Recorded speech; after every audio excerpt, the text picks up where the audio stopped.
But this is a cooperative game where players are each going to be choosing their heroes that all have their unique deck of cards, and then you're going to be playing through different episodes that each take you through 4 different unique bosses. Players are going to have to defeat each boss in order to gain new cards to add into their deck, which essentially allows you to level up and get new tricks up your sleeve and get a little bit more powerful so that you can take out the next boss, hopefully being powerful enough so that you're able to do it without getting hit, because if you get hit even once in this game,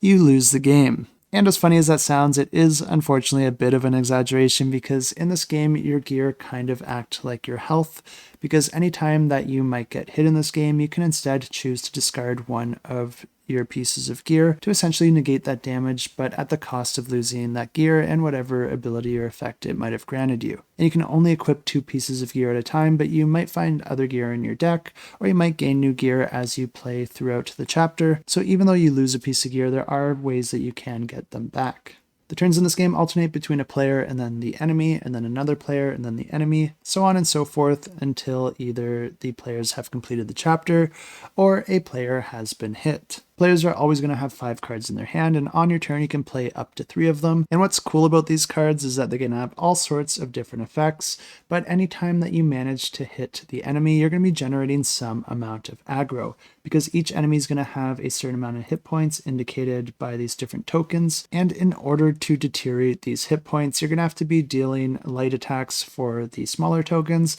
and then heavy attacks for the larger tokens. But anytime that you are able to take down the enemy's health, you're going to be taking the associated token and then putting it onto your aggro track here. This track's broken into a few different colors, and anytime that the enemy attacks the players, they're going to be rolling this attack die, and if it's a hit, all the players get hit no matter what. But if it's one of the colors, each player is going to be checking if their aggro is below that color, and if it is, then they don't get hit. But if it's at or above that color, then they will be getting hit, and they're going to have to discard a gear if they're able to, or else they lose the game. Other effects in play might also get triggered when a player reaches a certain color on their aggro track. For example, the enemy might have certain abilities that are associated with one of those colors, and anytime that a player hits that point in their aggro track, it's going to be triggering that ability. Luckily, players have all sorts of cards at their disposal, and each of the characters will feel and play a little bit different and have different specialties and weaknesses, but some of these cards can allow you to modify your aggro or even redistribute aggro amongst the players. Some cards can even be played in advance to block attacks if you think you're going to get hit, and of course there are cards that allow you to deal damage to the enemy,